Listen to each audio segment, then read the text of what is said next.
Aïda Kak, pèse du passage de nous. Niataka na uniade déjà mamé balou. Yes, me pèse de tout. Pèse que bien, na santa mode malade que diave. Pèse passage, aïe. Unga mina mirugi kiyoma. Ami beji kusambila mwila minya.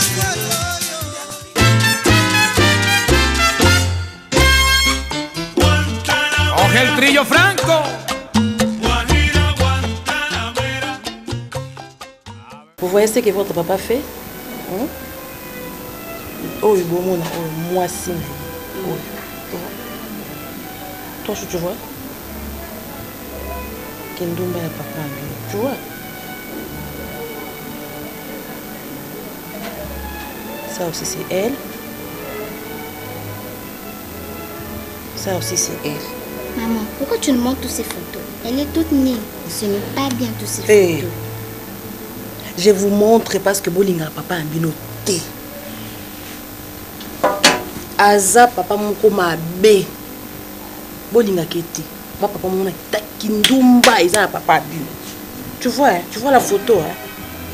Oh maman kaka lobara. Tu vois la photo? C'est votre papa qui fait ça.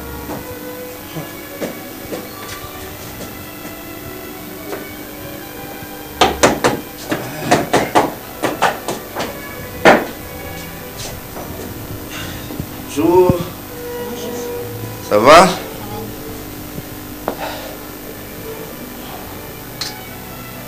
Ça va vous? Ça va.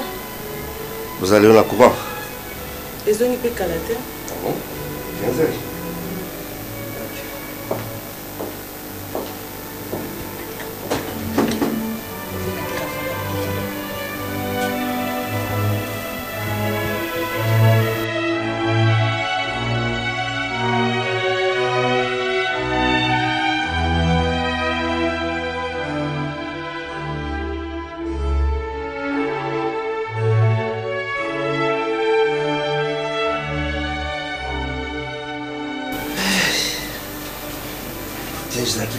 Là. Oh non, non. Tu es déjà malade, hein? Dis-je? Oui. Tu sais qui c'est? Je sais que... Allez quand même. Allez, vous l'avez fait? Il faut le forcer, peut-être. Oh, bah ça me dit où? On t'achète les où? Non, non, ça va. La peine de ça. Maman n'a pas le qu'il a taillé où? Tu vas faire? Franchement, ça m'a cassé. Maman Bijou. Maman Bijou. Maman Bijou. Mais pour ça, vous avez des matériaux pour pas abonner. Vous pas abonner. Oh. Pourquoi je la monnaie ya papi? Mais elle non chérie servi non. Maman Bijou. Tu es là papa m'a aussi comme beaucoup. Moi ya komela la monnaie zate. Vous y êtes là que quoi? Hein? Mais il y a un peu toujours téléphone.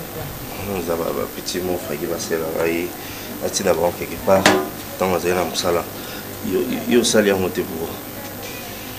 Je suis un problème. Ma téléphone peut me déranger, pardon. C'est personne, Yango. Tala. Yango, Yamba kasi, Yamba. Besoin de ma téléphone. Siko, sur la bique, il y a Yamba, tous discuter pourquoi. Et à Tchablo, non, Yanga Mongo.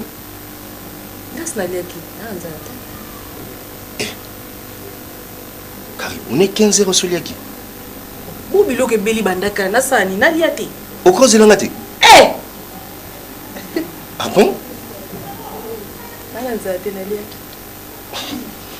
Merci. Nani, Maman Bijou. Ça m'étonne, hein? Franchement.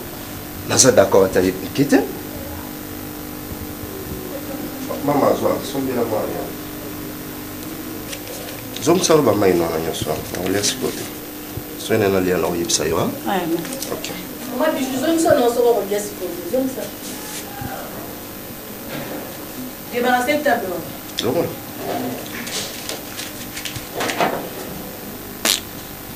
Pour se lier aussi que vous toujours pour distraire pour lier ensemble. Sûr. Na lié te ko na nza na lié te na zéro ma. Is. Makamba kalo.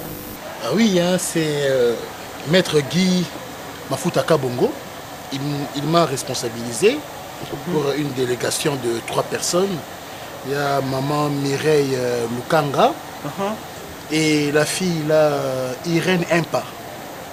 Nous formons une délégation. Irène Impa? Oui, Irène Impa, oui. Vous partez avec? À Chikapa. Nous irons à Chikapa parce que... Tu vas dire que c'est non, confrère, non, il faut... Non. Écoute, oui, enfin, continue un peu. Il faut que la paix règne en RDC, surtout dans cette partie-là du Kasaï.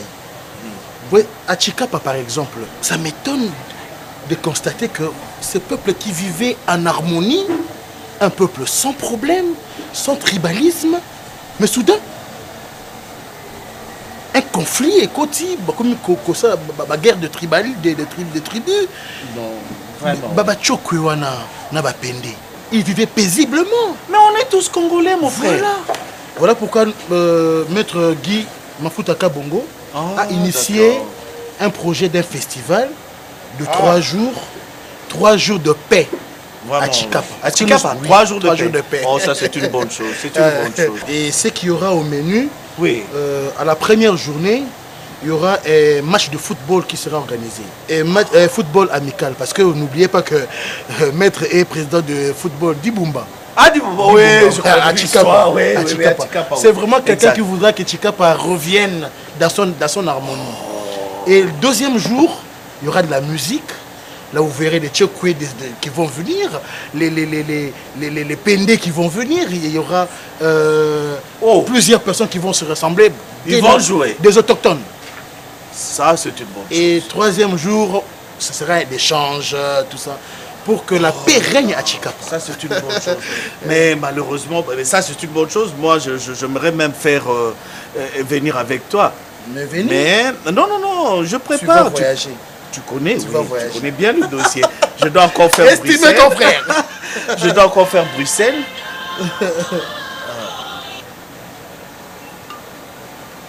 Allô, monsieur Poupon Boueta. Non, mais je parle au maître J.R. Manzete. Nous descendons directement avec lui chez Jean-Paul Assoumani. Merci beaucoup. Poupon Boueta. Toi, quand tu parles là, avec cette élégance de foi, je me perds là. Toi, regarde un peu comment tu es habillé là. Ciseaux d'or. Platini ciseaux d'or. Ciseaux d'or. Ouais.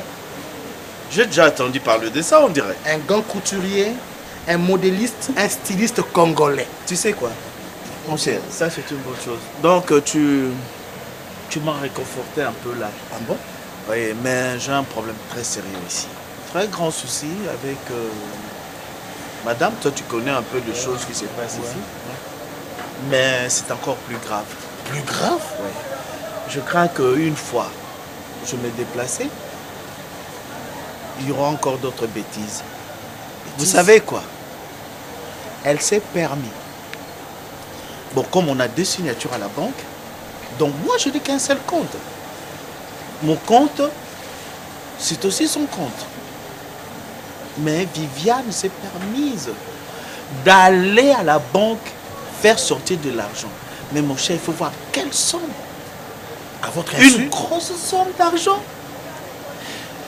Je demande poliment ma femme. On était dans la chambre. Viviane, tu as fait sortir de l'argent, je vis le relevé, tout ça. Et bien comment? Qu'est-ce que tu as fait avec? La permission d'abord. Elle ne m'avait même pas demandé. C'est pas vrai. C'est pas vrai. Cher confrère, là où je vous dis, elle me dit qu'elle a droit à cet argent. Elle a droit. Elle a fait sortir.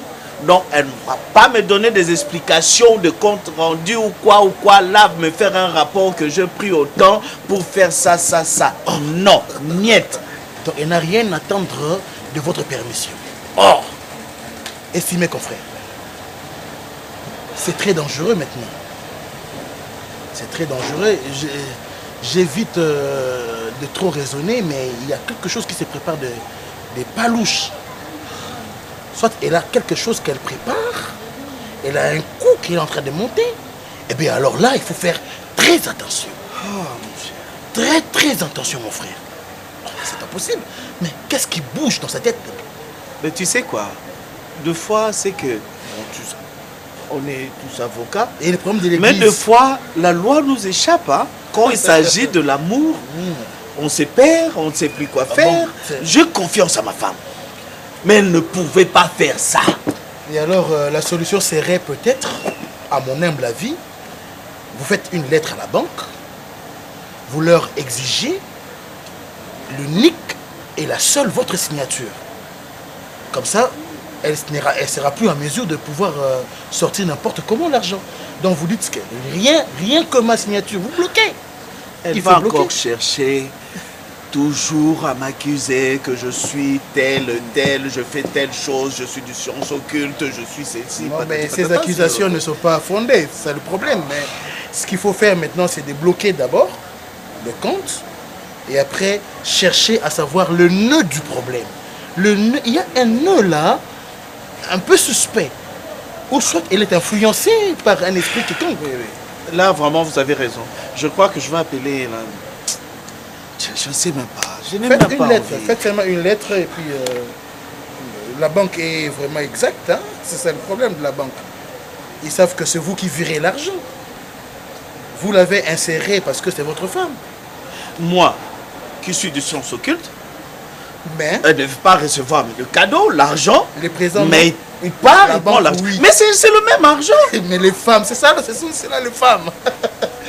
Ah, ben, ça ne peut pas vous déranger. Maintenant, n'agissez pas par colère. Vous savez que nous sommes de droit. Je l'aime. C'est la seule femme que j'ai aimée. Continuez à l'aimer. Dans toute ma vie, c'est elle. C'est la maman de mes enfants. Il faut toujours l'aimer. Il faut toujours l'aimer. Bon, prépare-toi comme ça, on va...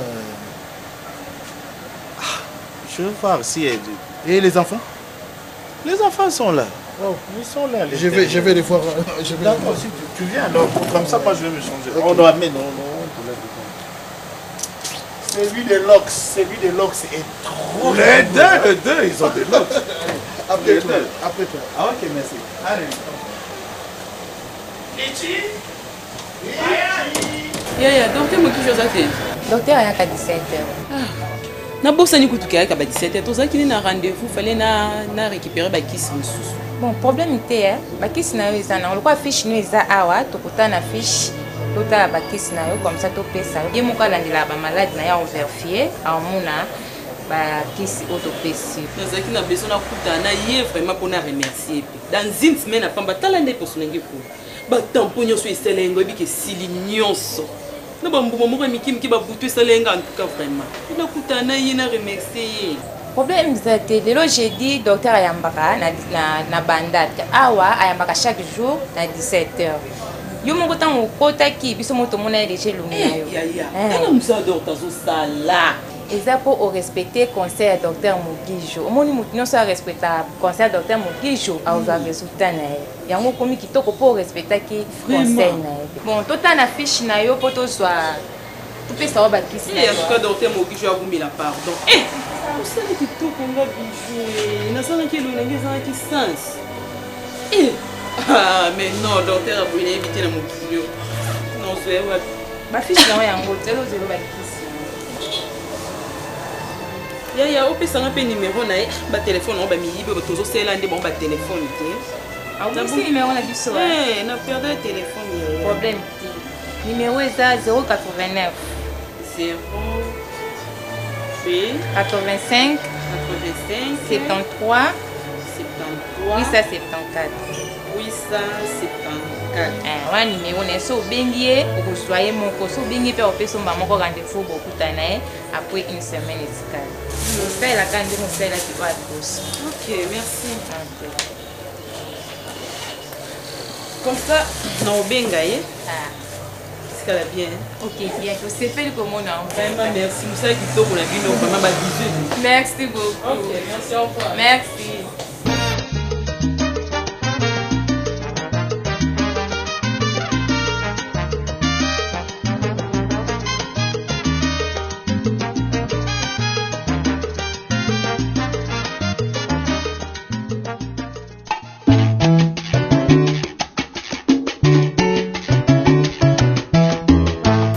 Maman, vraiment dans le Sengo Bolimbisi, au Pesangai, moi tant, n'a qu'au expliquer moi pas sur kati na ngai mwana na yo bokilo na yo pasi moko ezosala nga na Viviane azobimisa na ndako elekelinga po musala ngai baklase na nga na tanga yango nde musala nazosala lelo mama na mokili ezaka toujours mutu moko aza liboso na yo pe mutu wana nde akokopesa yo nguya alakisi yo mwana lekanzelo comme nazalaki mwana botosi pe nazaka botosi nde ngai oyo bokilo na yo mutu mususu nde apesaki ngai maboko asimbi nga atomboli nga alobi JR leka na mayele na yo tala nzela nalakisi yo yango epermetaka nga lelo na musala oyo nasalaka mama natambola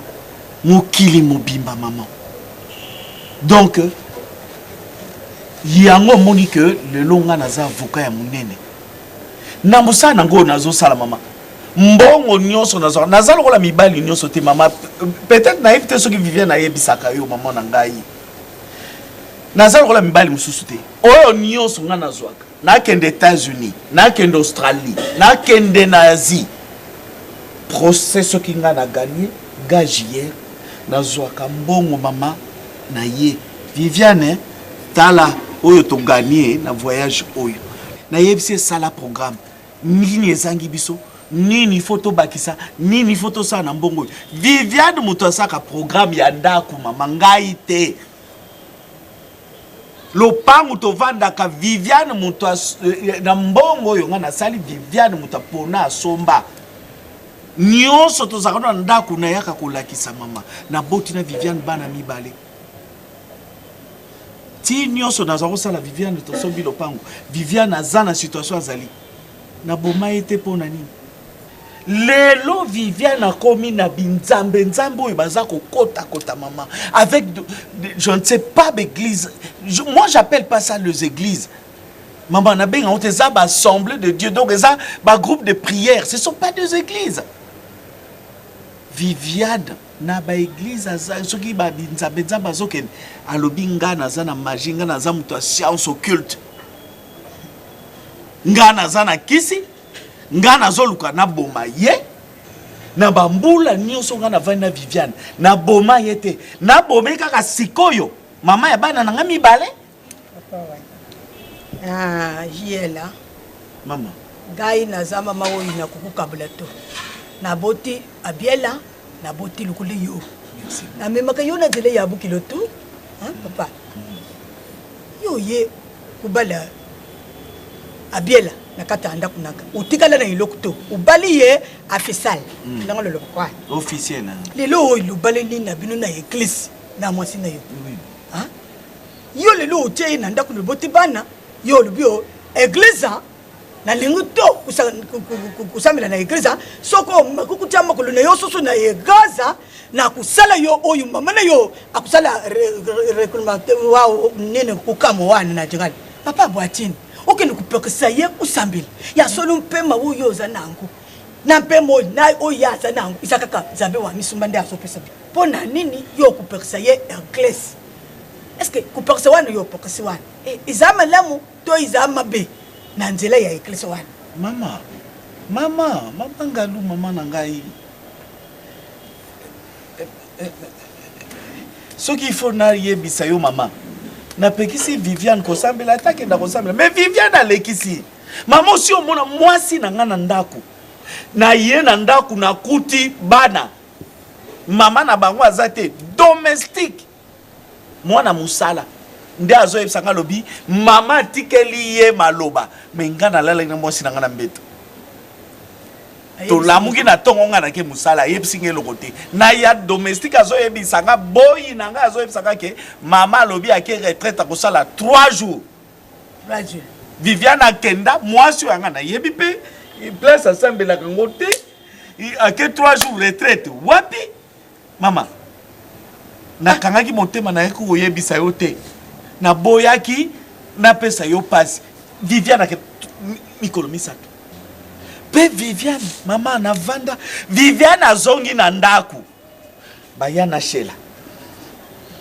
semeki nango amukeo na lobaka shela matabisi na ngai na kumisaka shelo nga nazo futela classe azako tanga Sheila ba yem na Viviane na tuni Viviane maman ozala ki wapi Viviane na epsika ya yo nini na na retraite na epsi Sheila ozoka makambu yaya na yo azoloba Sheila mwana yo Sheila ngana kufutela mina bana Sheila mangai tonton JR etali ngai te makambu na bino yo mutu ba science occulte ngai mama mutu science occulte science occulte ngo pona zwa nini mayelo nazala ngo ekokinga te esukite mama esukite o eza ya somo o nazo koloba no sikoyo Viviane moi sunga na linga nakenda na banque compte nanga eza mbongo nanga mutu na salaka mais na lobi te na bala mona batu to komi moko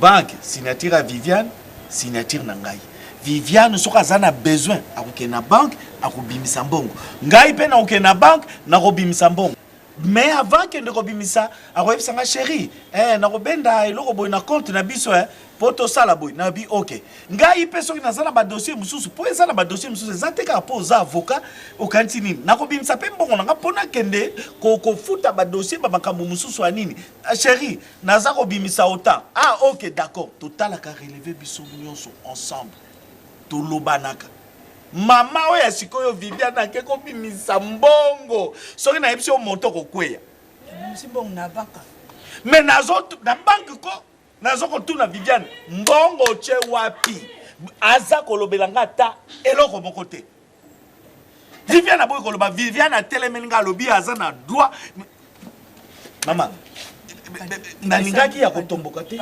limbisa na gangi ba voisin mbongo wana Viviane ayebisa ngai asali nango nini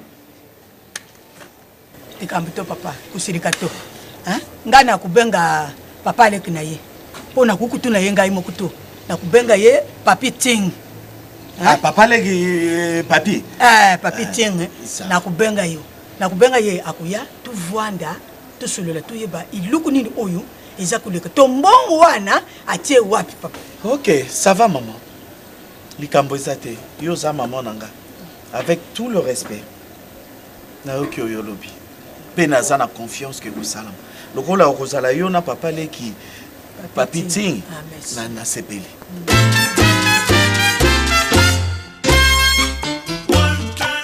Voilà, dernière rubrique, c'est mon jour où on va célébrer les anniversaires, fidèles amis téléspectateurs. Mais voilà, merci beaucoup Altuswana. Aujourd'hui, c'est l'anniversaire de Madame Dim. Dieu merci, nous avons la chaîne de référence, ligne de notre, n'est-ce pas, de la rédaction d'Antenne. Et bien, c'est également le jour du pasteur Mayada, Jean-Paul. De la foi. De la foi. Donc, bon anniversaire à toi, très cher pasteur. Mais c'est également le jour de Omari Kabongo, les grands producteurs. Omari Kabongo. Et tu sais quoi, Alt, il y a une surprise qui lui a été réservée. Bien sûr. C'est la surprise. Voilà.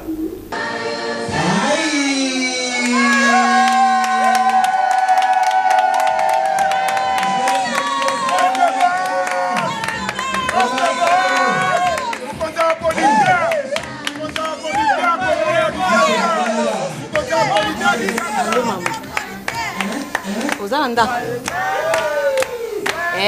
Chanten, chanten. Chakaka, chasikoyo. Omoni, omoni. Oh, omoni. Na ndako akutu ata eloko ata kutu bana na ya pamba ko me mabango ta pesa ki siku ba gato.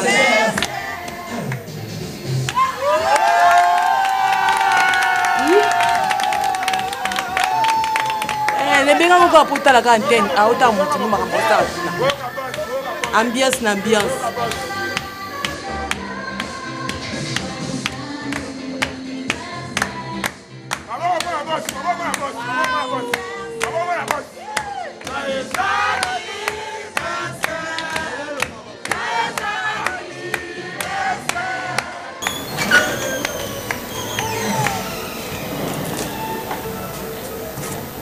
Maman, tu voyages. Quoi? Tu voyages. Non, tu je voyage pas. Alors? Je pars chez mes parents. Pourquoi? Je ne supporte plus votre père. Qu'est-ce que papa a fait? Il a fait quoi? Et ça, la binondi botu na papa na saini. Boza papa yao. attendez votre papa. Hein. Vous allez poser cette question à lui. Ok? Maman, quel est ce problème que vous ne pouvez pas arranger avec papa? Arrête de me poser des questions. Arrête de me poser des questions. Maman, reste. Tu fais ça. Maman, reste. Non, pourquoi tu fais ça? Non, je pas. Hein? Maman, reste. Vous restez ici à la maison jusqu'à papa arrive. Quoi? Ah, laisse mon sac, c'est quoi? Maman, reste. Vous avez des bébés, maman fiante, maman fiante. Pas pouvoir. Bon, je pas. Maman. Maman. Quoi? Reste. Pourquoi tu fais ça? Maman. Maman. Donc, tu n'es pas naïoné à Zaboué. On a bella. On a quitté l'hôpital, baba il a pour mion. Mais déjà opéré parce qu'elle a mion et si les peines se manent on la beau type. On a des ans. Mais ce qu'on me colle tellement non quand on a maté, na question dans l'hôpital. Au mieux me suis opéré dans mon docteur. N'est-ce qu'au grand sœur dans moi à partir de nos vies de pour soigner awa. Même si nous n'avons pas docteur Mwandali, tellement soigner et pas de solution, on n'est pas dans notre question. On a vraiment souci. Merci Mingi maman. Myome, fibrome, malade mi balewana ici la ka nanzela ya lipasote. Ici la ka lipasote pour la nini. Yango ezali mbuma evandi na kati likolo na kati ya matrice. Esika mwana avandaka. Tango bakati imbuma wana bakati balongoli yango. Musisa na ye oye bimisaki ye etikali na kati ya matrice. Musisa wana ekolongwa kaka soki balongoli matrice nyonso babwaki nde musisa wana elongwe. Mais tant que matrice eza na kati ya nzoto okeika bakati mbuma balongoli me misisa etikali na kati. Tango musisa wana etikali nde ekobota lisusu eloko mosusu. Mais sikoyo na traitement topesaka ezali mpona kotumba yango ke misisa wana ekufa libela lobi ebota lisusu eloko mosusu te. Que docteur on n'est pas dans docteur tu n'as pas solution docteur. Yango awa tosalaka boye traitement ya myome ya kyste ya fibrome esengeli liboso kokota échographie okoti échographie oyeli biso résultat tango tokosalisa yo soki lisali traitement na yo esili okozonga lisusu na échographie esika okotaki mpo oyebake ya solo maladi na ngai esili. Donc le résultat on parle côté échographie. Merci.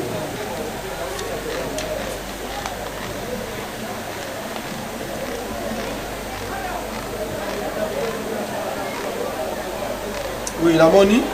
Mais ezali pesa grave, hein? Ezali mikie, hein? Moko ezali na 14, moko ezali na 14 sur 10, moko ezali na 18 sur 20, ezali mikie. Hein? Ezali mbuma mibale, mais ezali ya mikie. Comment on a pas cité? Na kosalisa yo nzoto kozonga bien. Traitement ekosala 21 jours. Donc poso misato.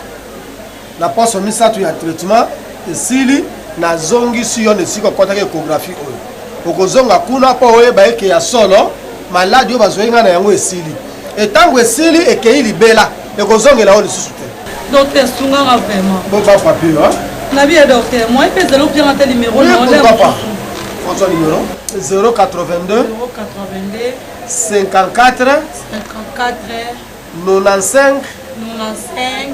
977. D'accord, on s'appelle Ami Balé, hein? 099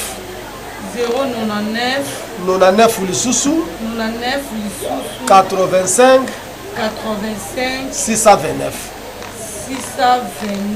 Wana soko bengi okozwa ngai moko mbala moko ha. Ça va docteur la CP non bengo vraiment. Na uti mosala nzoto epe miterrain ekotungisaka ngai soki mpe komoni okomi na sukango ya bolingo loba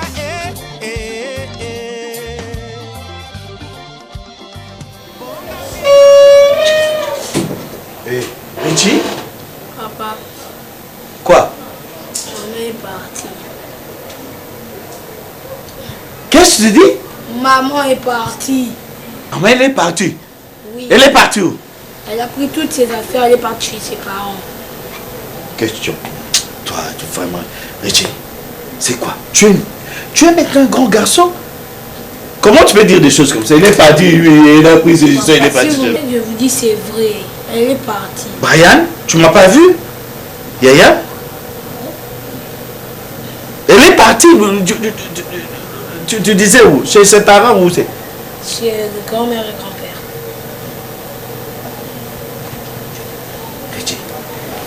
Et pourquoi? C'est la question qu'elle a dit qu'on vous pose. Ce que vous dites là, c'est vrai? Oui.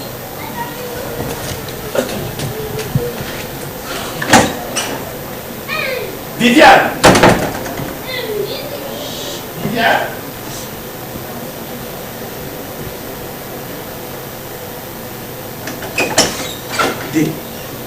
Elle est sortie avec la valise? Oui! Mais c'est quoi? Et qu'est-ce qu'elle a dit? On pose la question pourquoi elle est partie. Mais posez la question pourquoi elle est partie. Oui. Est-ce que moi je le sais au moins? Viens, viens Brian, viens mon père. Richie, viens.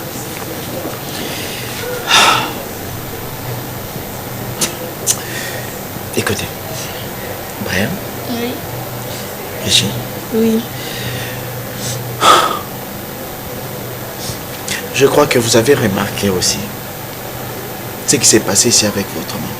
Oui. On s'est chamaillé, on s'est déjà chamaillé ici? Non.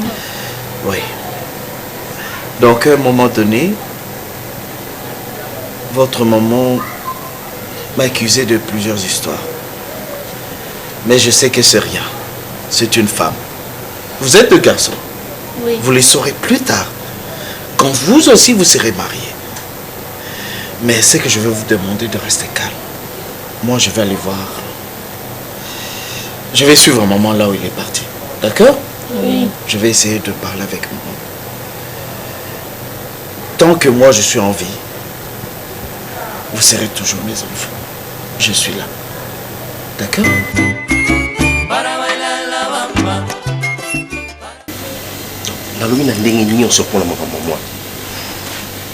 Depuis mon akenda poto et pas petite terre naïe, naïbi suis au degré bazo maltraité moi na tu n'as pas l'idée. Oyebisa Caribou, ce n'est pas ça le cas. Vous expliquez Caribou mais comment bazo maltraité moi na boye? Yé à côté la cabane de Goulaï. C'est ce qui m'étonne pas naïe za sousouni maman. À chaque fois au moins na zone na bengaye a expliqué la réalité aux gens qui a quatre la mon téléphone. Oh. On déconne qu'on a la poto. Va se permettre de m'emballer naïe, la béni grand frère nanga. Oh. Pour expliquer bon makambo on a yébi ata mutuna makolote. C'est déjà na benga kamona, na intoxiqué mona, na comme ça mona na ma oyo kutu na sala kate. C'est gobenga mona papa mama. Nanu na sala ya ngote soki mona bengi ngai, ezaki tozo solola. Oyo yazo ipsa ngai, c'est la gars juste ngala pesa ke conseil. Et j'ai compris qu'il y a quelque chose à chaque fois pour na solola mona. Normalement passer par bango na parents. Oh, soit na bengi moi si, soit na bengi mbali pour pas passer ngai mona. Mais rapport au bon papier c'est pas grand frère, c'est qu'il n'est pas le cas. Là je pas dit. Et on peut ça conseiller pas à Caribou à l'inviter. Et pourtant ngai ne na zabe souci na ngezali, na zala besoin de vivre na Caribou en harmonie. Asa moi so ngali na mingi. nayebi papa. Na limite to vivre ni lokolo ba mibange moko biloko ba tata moko ya kala. On est encore des jeunes. Non la Caribou ni. Et il y a un problème qui se pose ces derniers temps. Au Caribou mo boté la yango problème, ils a maman motoka. Na habité sur yoka place ni to yosi au mona voiture moko et que nous avons des identités. Ils en ont ils ont un combo moko. Yango muninga no lingi na changer ce qui ba identité, ce qui peut na bakisa yepe, identité à motoka na habité pour la nuit. Il faut expliquer ça beaucoup le pan, il y a document motoka. Maman Foura, je pense que ce qui na yepa na yo parce qu'il a ebi aza muninga o ayoki la kayo. Et ce qui yo sololi na ye, l'aime soit kozonga na bon sens.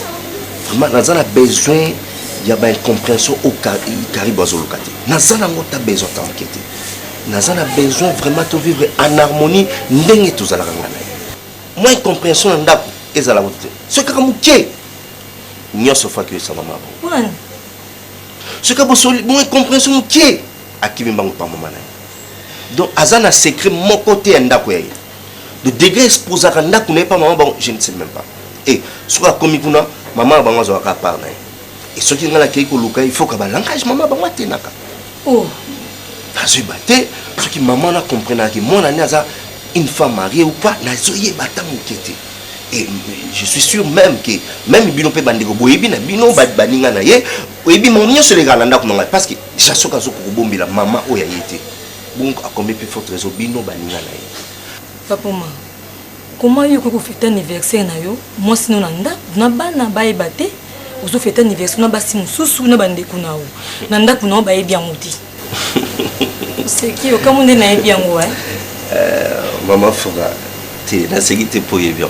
Donc, la série parce que nous avons tout à l'heure que Caribou a la sécurité dans la et bien, ça c'est bon. Oui, on est pour que c'est anniversaire. Caribou a battu pour un secret. Ce n'est pas ça. Caribou a ébi. Que jour où anniversaire, on a même pas na 100 francs en poche. Et ceux qui ont même pas na les quantités à fête. Ce sont des amis. Juste après le service, non, mon frère, tout ça la tour. Il y a un bango, bah s'organiser dans le bango. Mais ça qui carrément passe ma casse, na acte on ça là qui. Maman. Et aussi non passe ni parce qu'il y a yebi.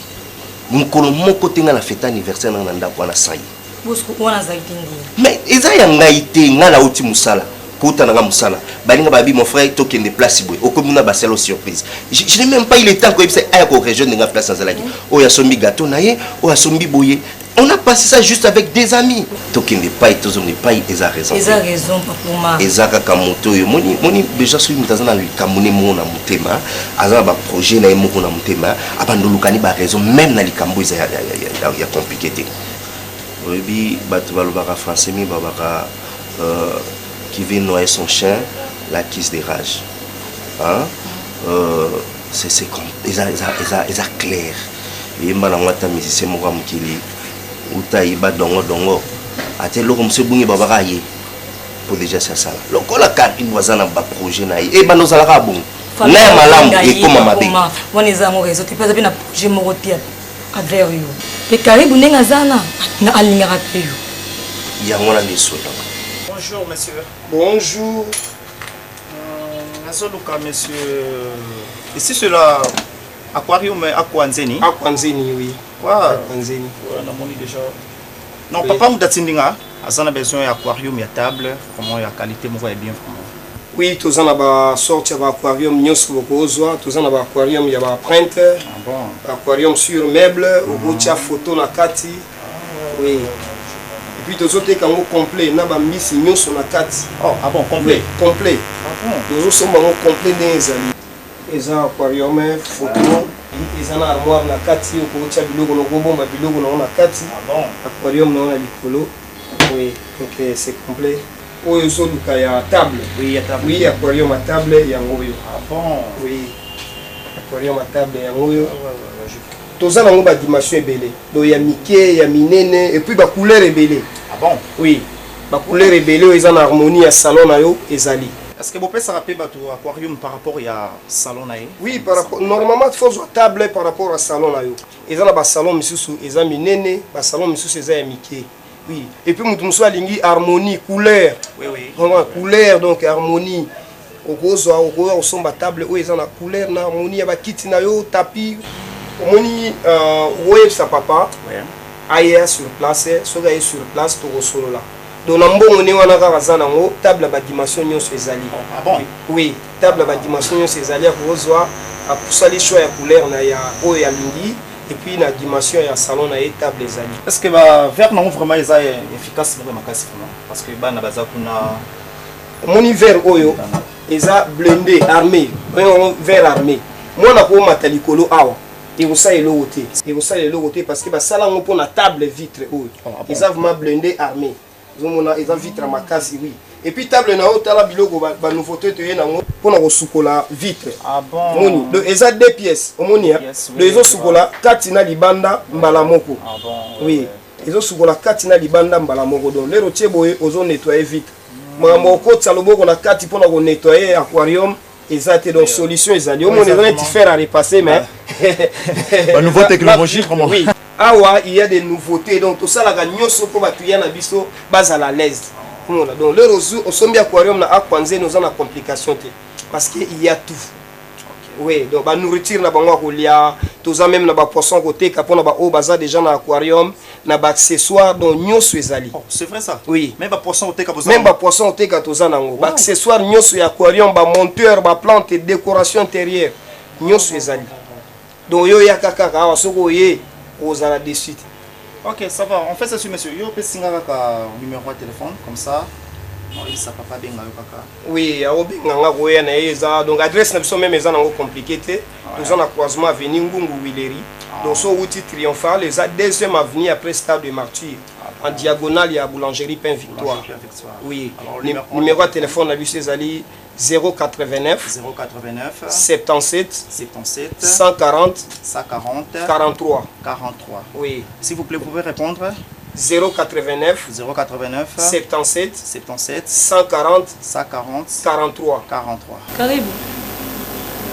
Tout est un peu bon. Bon, Karibu. Je suis un document mutuka. Bacha kumbo ya 2 personnes. Bacha kumbo no bacha kumbo mbali. Ata bacha kumbo na yo. Bacha kumbo mbali.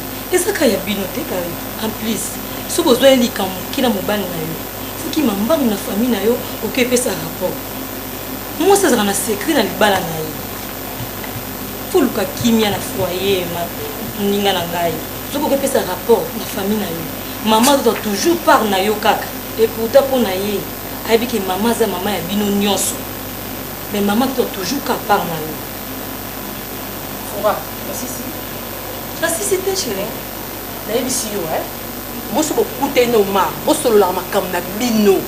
Boso la makam na ngai te ke bo vande la nga po botonga nga yo na oma. Ya mbala suka pe mbali. Bo tele maka, bo ke ne solo la makam pona mama na ngai. Ya mo mama na nga muninga na ye. Bo ya mabe pona mama na. Yo defo tika. Kozo bibi sombe ndo ma be pa mama na o. Kozo bi no pesa ba rapport e pa na. Fura yo zala no ma te. Nega makam mama na ndako yo zala na ete. Ngam na ebi o ma na o edisa. Ola ne lo ngelo ma. Ola ndango. Soka simbi kofinga mama abotinga famille ngai afura boniko afinga ninga moso oya bimisela mbongo ya bala mama na ngati yoko sina mabane to vanda rabi eyaka ata fingi mama na yo esa secret ya biso pasa mabala ko garder ndako na yo yo permettre ki afinga mama na ye nga na yebi o karibu ninga la ndengo zalaka na yebi o très bien ndengo zali protéger foyer na ko karibu